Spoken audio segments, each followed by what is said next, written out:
I need to talk about Ember in the Ashes. I just finished it.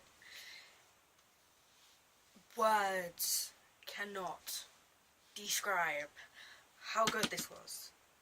It was not what I was expecting. When I first started it, I was like,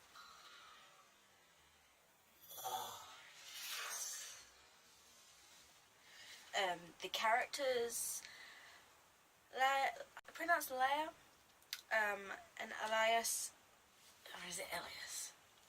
I'm not really sure. But I really did enjoy it, those two.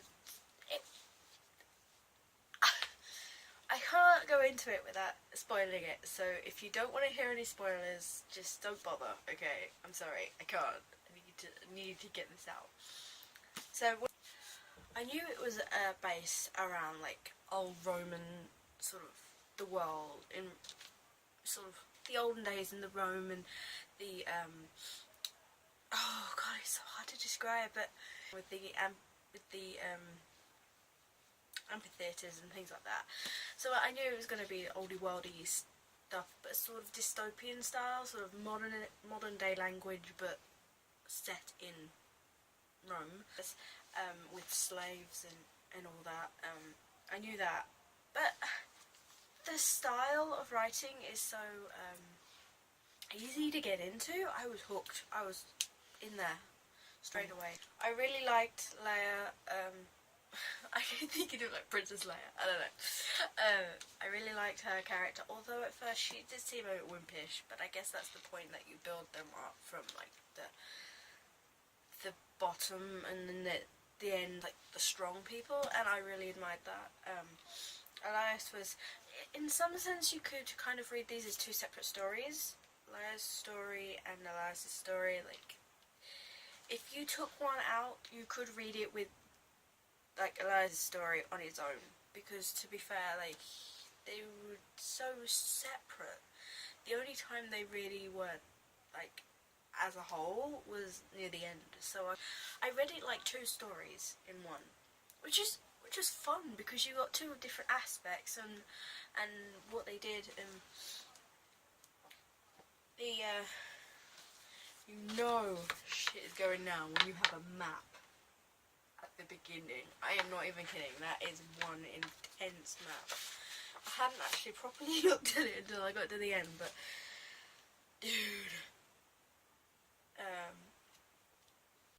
I both liked and really hated the commandant, because you can imagine how, like, if she likes power, that she would hate the son that she had. But oh, the torture! Look, what the hell?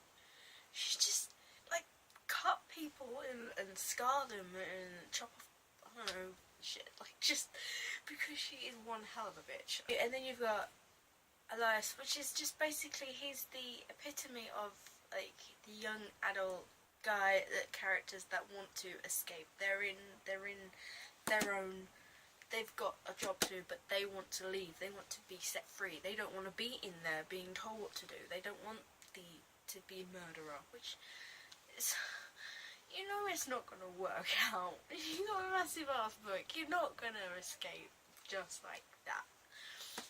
So, and okay, so my one issue with this was the, how can I describe it, the love octagon. You've got Helen liking Elias, you've got Elias liking Leia, you've got Leia liking Elias and Keenan, and then you've got Keenan liking Leia. Have you got whiplash yet? Because I have. I was so confused. I was like, so who's liking who now? And what are the chances of any of them getting together? None. But Helen, okay, so she to me seems so much like a cross between Hermione and Annabeth. The way Helen and Elias behaved was reminded me more of Annabeth and Percy, mostly because of the, I think if it didn't have the fighting in it, it could so be Hermione and Harry. I'm not even joking. Those two just tight. I can't even cross my fingers, look. But I just kept on picturing Annabeth in my head whenever Helen came on. It was just, they were so similar. They were know-it-alls. They were abide by the rules. They were loyal, but at the same time would not, because Elias wanted to do something, he didn't want to do what everyone else was doing, and Helen was like, no, I must report this to the commandant, I must do this, and Elias is like, how can you be like that? You know what everyone's like, how can you say that? So really, I mean, I really enjoyed this, and I need the sequel so badly. I wish I'd managed to get this signed at Comic Con when I had the chance, when Sabaa Tahir? I hope I'm saying that right, because I know I butcher names. When she was there on the panel, I could have had it signed, but I didn't have the book with me. I left it at the hostel, so yeah. But I'm so glad I read it. The augurs, I assume I'm saying that right, they reminded me so much of like the Silent Brothers in the Multi-Instruments. Don't you, I mean, the way that, granted they spoke to you, but at the same time the mysteriousness of it, and the way they had certain powers, and they could read your mind, and also they had a kind of the one Kane, who I instantly thought of from Supernatural. No, he had a certain Dumbledore-esque manner, but you know, sort of sort of, he knew a lot, kind of wisdom. That's the word, wisdom. Yeah. And then there's the wraiths, and the ghouls. The spelling as well of some of the words. I like the way that Sabaa has changed how you spell ghouls. It's kind of like the simplifying it. You know, I like the I was not expecting the sort of supernatural paranormal aspect of this at all. I thought it was just going to be sort of war and action and morality and all that sort of thing. I didn't know there was going to be, I mean, when you read the back, or when you read the information, you do not expect it to have, you don't expect it to be, involve anything like that, so I was pleasantly surprised.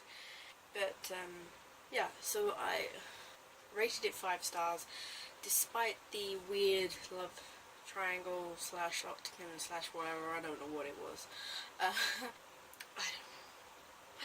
I just loved it so much. So go read this, and let me know what you think in the comments. If you have any, what did you like, what didn't you like, and if you want to subscribe, it's down there, and